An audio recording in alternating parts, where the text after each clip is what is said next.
Un muy afectuoso saludo para todos los seguidores de Pensamiento al Aire en nuestra tercera temporada de geopolítica. Dentro del análisis que estamos haciendo de los actores que configuran nuestra realidad, hoy vamos a hablar de un actor muy especial, de China. No solamente porque es uno de los conglomerados humanos sobre el cual más registro histórico existe, sino que además hoy por hoy es una verdadera potencia. Mis agradecimientos y reconocimientos al doctor Antonio Montoya y al doctor Antonio Ardila, quienes son los artífices de estos programas. Vamos a hacer entonces un recorrido, como lo hemos hecho anteriormente, por lo que es la composición del país y del Estado China, con un análisis histórico que tiene que ver básicamente con su ubicación geográfica. Fíjense que es una verdadera mole territorial junto con Rusia. Generan unas expectativas de presencia en Eurasia que son importantísimas. Este es el cuarto país más grande del mundo en superficie total y el tercero más grande en superficie terrestre. Esto hace posible que tenga una gran variedad de paisajes y zonas climáticas. Hoy China, en su división político-administrativa, habla de 34 circunscripciones de nivel administrativo provincial, es decir, 23 provincias, 5 regiones autónomas, 4 municipios directamente dependientes del gobierno central y 2 regiones administrativas especiales. Como podemos ver, aquí está la configuración de China con sus vecinos y su división interna. Si uno se puede ver en este mapa, también llama la atención que sobre el lado derecho, uno mira la importancia de sus recursos hídricos. Muy bien. Aquí también vemos con mayor claridad cuáles son sus vecinos y esos vecinos pues han mantenido por ahora y en este momento histórico cierta prudencia, cierta prudente distancia, pues obviamente por la capacidad militar de proacción y de reacción que tiene China. Muy bien. En este meridiano se puede ver además su presencia sobre el Océano Pacífico. Y si podemos ver aquí en el extremo inferior derecho la presencia de Taiwán, Taipei, que es una zona que primero era parte del territorio chino, después se trabajó de manera independiente y hoy China quiere recuperarlo. Hoy en términos geoestratégicos se dice que es uno de los lugares geográficos más sensibles en términos de cualquier tipo de acción militar. Aquí lo vemos con una mayor claridad. Datos generales, el nombre oficial es Zhongwan Renmin, la superficie es 9.5 millones de kilómetros cuadrados, se habla de una población más o menos de 1.350 millones de habitantes, una moneda que es el yuan, varias lenguas, pero el oficial es el chino. Hay varias religiones populares chinas, pero el budismo y los cristianos tienen una importante cabida. Su capital es Pekín y hay varias ciudades capitales importantes como Chongqing, Shanghái, Tianjin, Hong Kong y Wuhan. Tiene 14.000 kilómetros de costa, 14.000 kilómetros de costa, simplemente para que tengamos en la cabeza. Colombia tiene 1.200 kilómetros de costa. Límites marítimos tiene obviamente muchos diferenciales, puesto que tiene no solamente costas, sino islas e islotes que le generan 200 millas de proyección de propiedad náutica. Tiene varios puertos que han venido siendo modernizados, lo cual lo ha llevado a ser al país China como una gran potencia en términos logísticos y de plataformas dentro de la cadena productiva. Su fiesta nacional es el octubre 1 y es miembro de la ONU y de la APEC. Su constitución, a pesar de su historia milenaria, está vigente desde el 4 de diciembre de 1982. Es un Estado comunista. El jefe de Estado es responsable por 5 años ante su Consejo Estatal. Aquí están de nuevo las divisiones administrativas que veíamos. Hay diferentes tipos de indicadores sociales que muestran cómo En los últimos decenios y sobre todo en este siglo ha habido un gran salto de progreso y bienestar, sacando de la pobreza a un montón de gente. Ahora bien, todavía hay un gran camino por recorrer, puesto que hay poblaciones, distancias rurales, donde toda esa tecnología, donde todo ese impulso tecnológico todavía no ha llegado. Muy bien. En los límites tenemos en el sur la isla de Hainan, en el norte el río Heilongjiang, al oeste la meseta de Pamir y al este la confluencia de los ríos Heilongjiang y Ushuri. La historia china se remonta a casi 6.000 años. Está plagada de sitios, secuestros, guerras internas, guerras civiles, guerras con sus aliados, y donde de alguna manera las dinastías han dejado presencia e impronta en diferentes momentos del tiempo.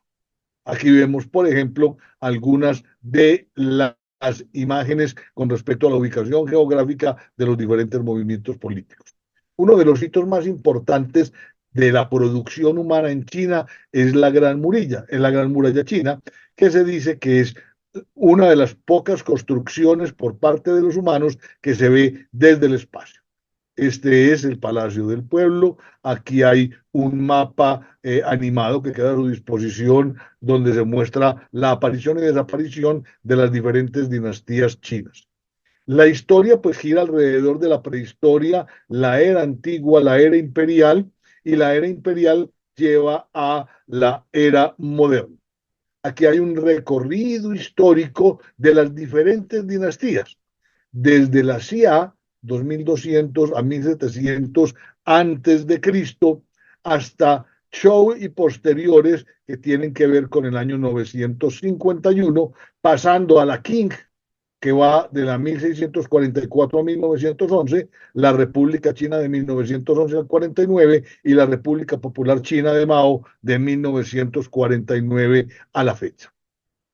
Este es un mapa muy interesante que se conserva en el Museo Británico de origen chino, donde de alguna manera aparecen antes de Colón algunos territorios muy semejantes a lo que hoy conocemos como América.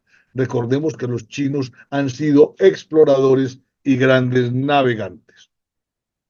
Hay que entender que en China ha habido periodos de aislamiento y periodos de proyección hacia afuera. En los dos momentos han aprovechado las circunstancias o para fortalecerse internamente o para desplegar su poder.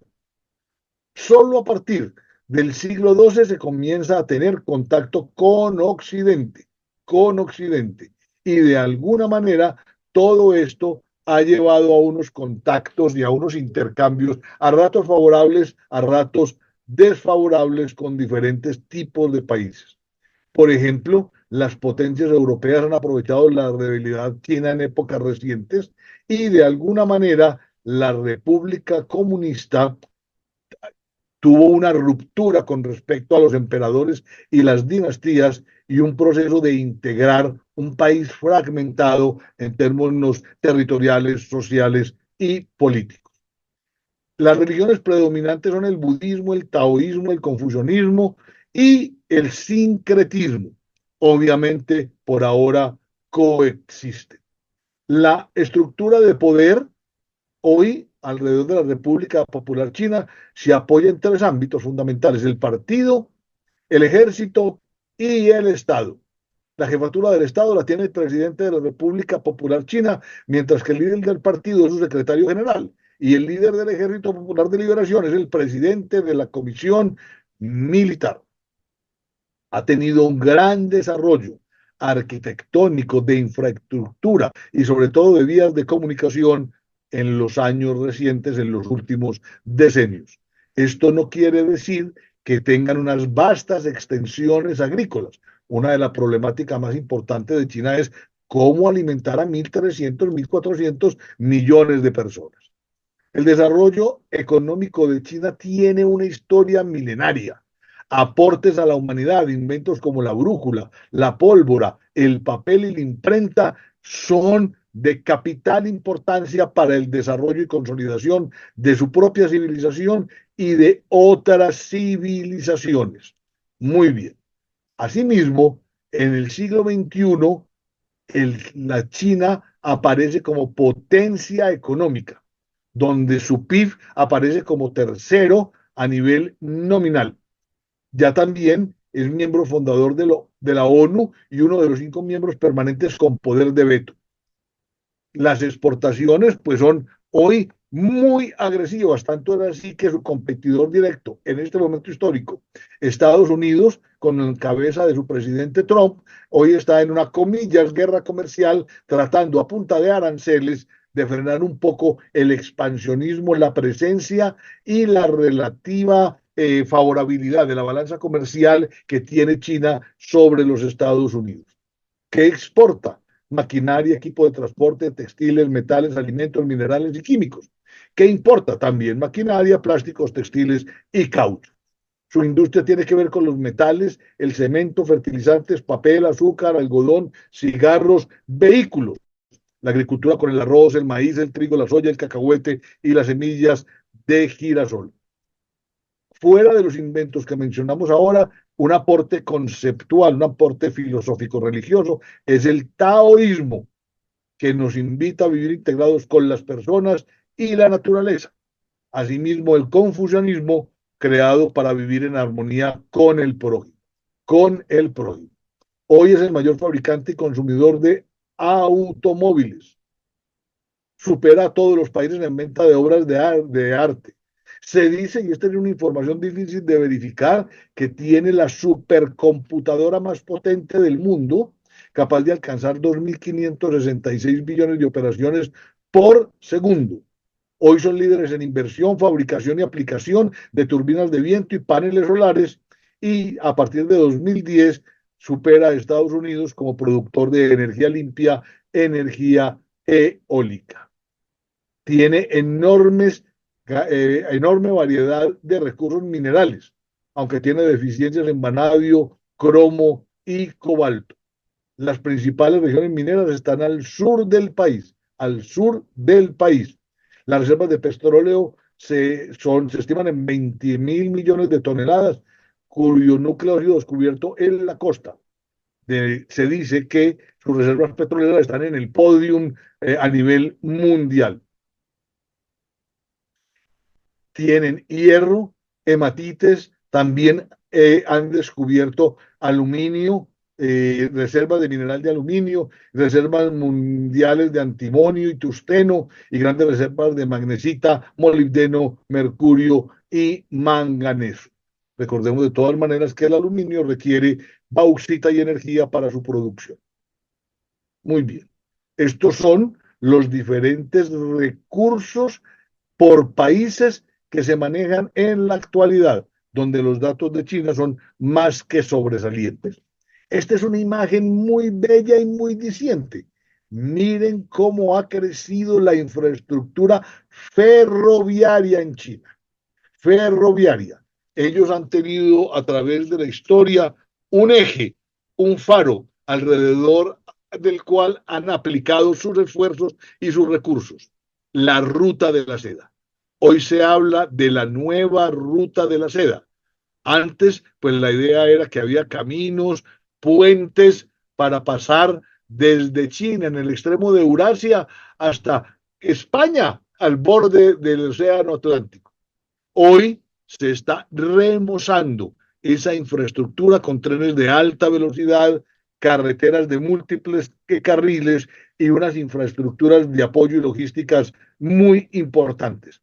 Ahora bien, en este momento histórico, China es la cofinanciadora de las infraestructuras que requiere cada país para hacer parte de esta nueva ruta de la seda.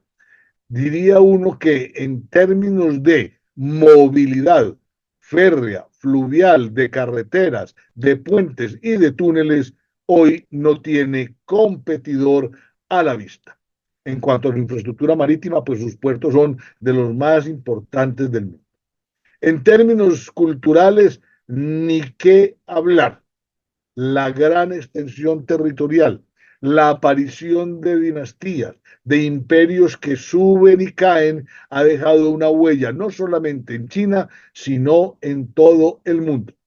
Sus rasgos de identidad están hablando de la lengua china, están hablando de la música, están hablando de las cuerdas, están hablando de la comida, están hablando del arco, pero sobre todo la mitología, su filosofía, su música y su arte consolidan una presencia que es imborrable.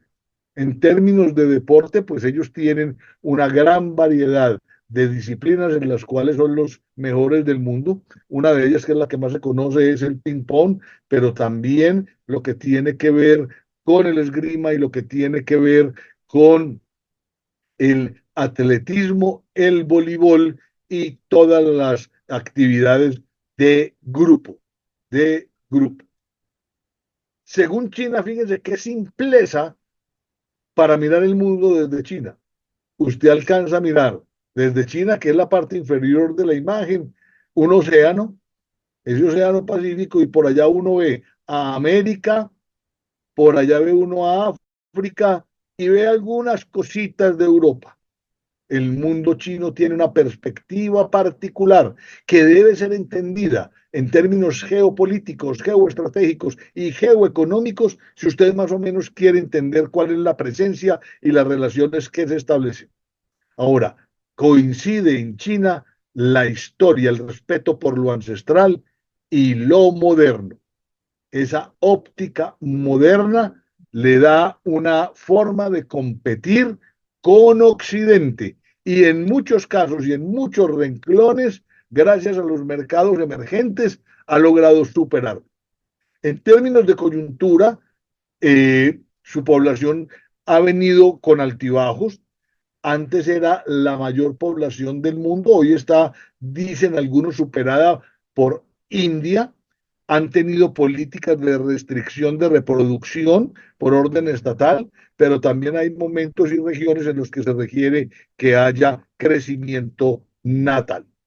También por su corte comunista, autoritario, socialista, pues se le asigna responsabilidad sobre abusos con respecto a los derechos humanos, sobre todo por parte de Estados Unidos como su contraparte. De alguna manera, es esta imagen un reflejo de algo que en su momento fue muy diciente y fue una revuelta que hubo en China recientemente alrededor de la plaza de Tiananmen, y lo que vemos es a un señor que está parado a la izquierda con su presencia tratando de impedir el paso de un tanque. En términos de crímenes y castigos, China es uno de los pocos países que abiertamente aplica la pena de muerte. Uno de ellos es un exministro de Comercio acusado de morir por corrupción. Muy bien.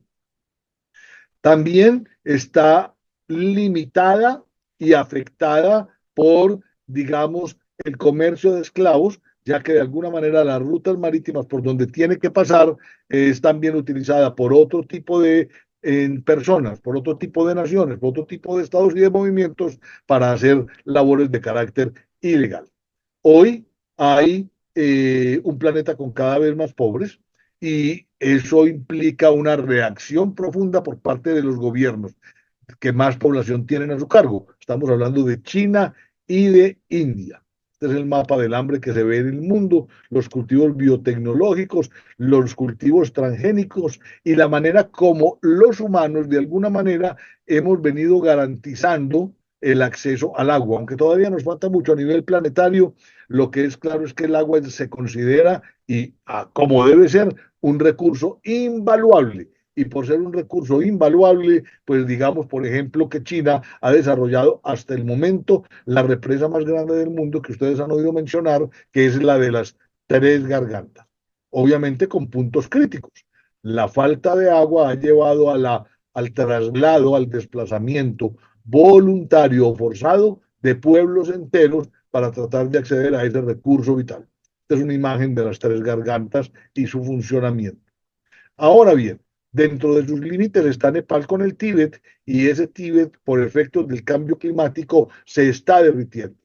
Muchos ríos que alimentan a grandes países de Eurasia nacen en el Himalaya, en la cordillera del Himalaya. Mientras más se afecte el Himalaya por cambio climático, haya desprendimiento, se acaben los icebergs y de alguna manera haya deshielo, eso afectará en el corto, mediano y largo plazo la estabilidad de estos pueblos, porque por agua la gente se hace matar. Hay ciudades que viven en alerta ambiental. La contaminación por el creciente uso de automóviles privados ha llevado a China a diferentes tipos de situaciones riesgosas para la salud humana. Por eso, desde el gobierno central se ha impulsado la generación y creación de infraestructuras para producir energías limpias, paneles solares y energía eólica. Hemos visto cómo en diferentes partes del mundo se presentan eventualmente virus, algunos tipos de epidemias. Y a todos nos tocó vivir esta pandemia de hace unos 7, 8 años. Lo que es claro es que aquellos países con mayor cantidad de población son más vulnerables a que esas enfermedades se expandan con mucha mayor rapidez. En términos de relaciones internacionales, pues la China ha sabido manejar a prudente distancia las relaciones con las potencias que quieren presentarse como potencias, como Estados Unidos y la Rusia. Eventualmente China aprovecha oportunidades para exhibir su poder. Hay que tener en cuenta que China tiene poder nuclear. Su percepción de seguridad pues tiene que ver con enemigos que son complejos y con Estados Unidos, que de todas maneras es un gran antagonista hoy en el planeta. China e India en algún momento del tiempo, bajo un análisis geopolítico, podrían integrarse, geopolítico y geoeconómico. Hoy se habla, por ejemplo, de Chindia. Si juntamos, voy a redondear los números, 1.300 millones de habitantes de India y 1.500 de China, o viceversa, estamos hablando de 2.800 millones de habitantes. Y si somos 8.000, pilas que es un poco más del tercio. Eso genera un mercado interno suficiente para usted desequilibrar el flujo de comercio, mercancías e intercambios en el mundo. China ha desarrollado armas nucleares, tiene como aliado a Corea del Norte, pero Corea del Norte es considerado como un enemigo abierto por parte de Occidente y eso lleva a tener relaciones tensas en diferentes partes del mundo. El Tíbet ha sido una región junto con Cachemira que son de pequeña extensión, pero de alta importancia estratégica, sobre todo entre Pakistán, China e India. Y ahí puede haber también algún foco de conflicto. Aquí aparece un bonzo, es un monje que se inmola buscando la reivindicación de la libertad de Nepal en su momento. Esta es una de las construcciones que se tienen en los países donde aparecen ideologías religiosas de fuerte arraigo dentro de los diferentes territorios. China construyó el ferrocarril Qinghai con fines inicialmente militares, por si había pretensión del Tíbet o de Nepal de independencia, pues poder desplazar rápidamente sus tropas. Aquí aparecen algunas porciones de tierra que acabamos de mencionar que generan fronteras tensas con nuestra República de China. Aquí se ve la China, aquí se ve Cachemira, aquí se ve Nepal, aquí se ve Sikkim, Bután y Bangladesh. Hay una región absolutamente estratégica por los recursos en términos de hidrocarburos y no solamente los recursos, sino la infraestructura necesaria para poder movilizarlos, gasoductos y oleoductos. Hoy hay diferentes tipos de conflictos en el mundo. Estábamos acostumbrados a que fueran estados contra estados. Ahora son estados contra empresas. Entonces Exxon contra Rusia, por ejemplo, pero también Google contra China. Estos son la producción y circuitos del opio y de la heroína en el mundo. Quiérase que no, el opio, el control del opio, ha servido en diferentes momentos del tiempo a que diferentes gobiernos, monarquías o imperios se aprovechen de él y se usufructen. Recuerden que parte de la consolidación del imperio inglés fue el control de China, de la ruta de la seda y del comercio del opio. Aquí se ve también otra figura donde se ven los flujos del comercio mundial de hidrocarburos. una reseña y un recuento de las potencias nucleares, de los arsenales nucleares, de la geopolítica del arma nuclear, donde obviamente está China, la presencia militar de Estados Unidos en el mundo, las zonas marítimas que hoy está reclamando China. China está aprovechando una fisura en el derecho internacional para hacerse dueña de gran parte del mar de Oriente y del Océano Índico. Se dice que el derecho internacional, que si usted como país tiene costas, proyecte 200 millas y si no se interrumpen con las 200 millas de otro, pues esa propiedad es suya. Pero si usted lo que tiene es una propiedad insular, una isla o un islote, esa isla o ese islote también le sirve como centro o como origen de otras 200 millas. A no ser que se cruce con las 200 millas de otro, que hay que compartir. El enredo hoy es que China está empezando a construir islas artificiales, sobre todo alrededor del Japón. Y con esas islas artificiales lo que está haciendo es prolongando 200 millas de de posesión de los diferentes elementos marítimos y asiáticos, sobre todo en el mar de China Meridional. Esto tiene muy orejón a Japón y muy preocupado a los países que tienen que ver con rivalidad militar y económica, puesto que esto es una estrategia que no se conocía en el mundo y hoy la está desarrollando China. Ellos tienen permanentemente conflictos que muchas veces les son favorables o desfavorables en las cortes internacionales, los sitios calientes del mundo, el petróleo, abonando el terreno para comerciar con China. Lo que pasa es que es un juego muy complejo, puesto que ese es un monstruo. Ese es un monstruo. Y entonces, en términos de agregados numéricos, de capacidad de producción en volumen, es muy improbable que países, por ejemplo, como Colombia, sea capaz de competir con ellos. Por eso aparece otra vez el fantasma del proteccionismo impulsado por Estados Unidos para no dejar que China se apodere del comercio mundial. Europa y Japón hoy son pilares del próximo orden mundial, pero dice China, y esta es una expresión que introdujo en algún momento el embajador de China en Colombia, en China somos exitosos porque no hay democracia. Es una frase y un pensamiento respetable. Para ellos la toma de decisiones es un poco más sencilla que para nosotros. El desarrollo científico para los problemas de China está en gran auge y aumento. Esta gente es muy reservada, por eso uno pocas veces se entera de cuáles son sus avances y sus adelantos tecnológicos hasta que los ve ya implementados en artículos o servicios de uso cotidiano. Hoy India, Rusia y China están invitados a la reunión del G7. Hoy, fíjense que hablábamos de Chindia, tiene una generalidad muy importante y una repercusión cartográfica, demográfica, económico, política, militar de gran trascendencia. Los números de China crecen y crecen y crecen y crecen, todo a favor. Ya la ropa china invade los mercados de Estados Unidos y Europa. Las exportaciones son récord cada vez en China, sus puertos crecen, sus flujos crecen. China decide invertir en el Fondo de Estabilidad Financiera, que es, digamos, una contraparte al Fondo Monetario Internacional.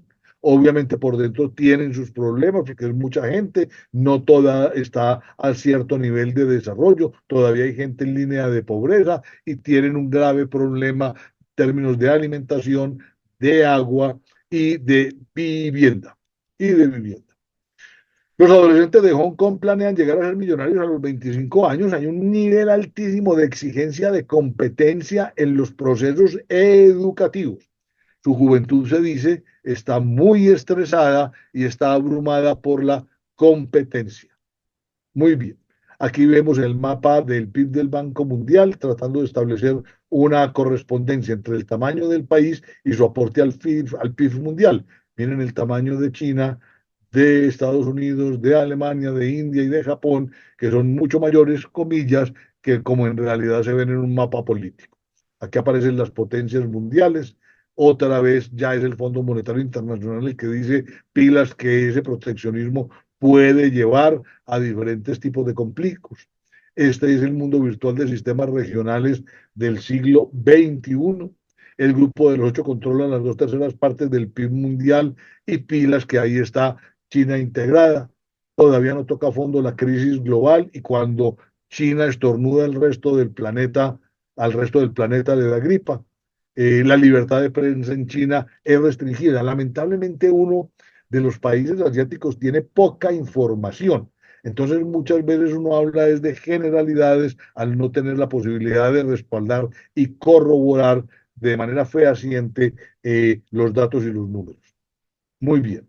Esta es la visión del mundo desde el Océano Índico. Fíjense, por ejemplo, cómo se ve el mundo y cómo se ve China. Aquí aparece una perspectiva geoestratégica diferente.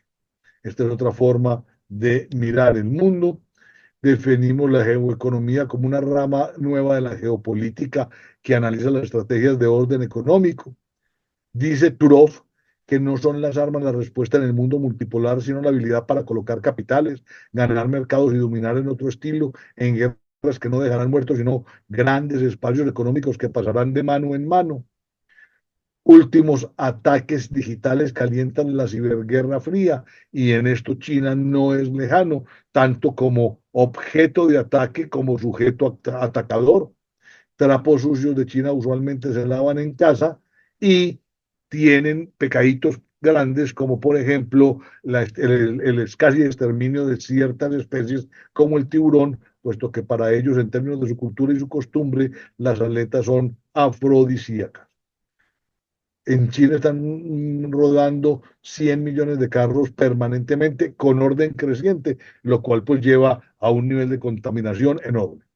Como ustedes pueden ver, entonces, hemos hecho un recorrido muy rápido del grande país que es China, del gran coloso, el que está poniendo hoy a correr a Estados Unidos, a Europa, a Rusia y a todos los países emergentes. O se está con él o se está contra él. Y sus armas hoy, más que las posibilidades militares que las tienen, son las armas económicas, comerciales y geoeconómicas. Muchas gracias.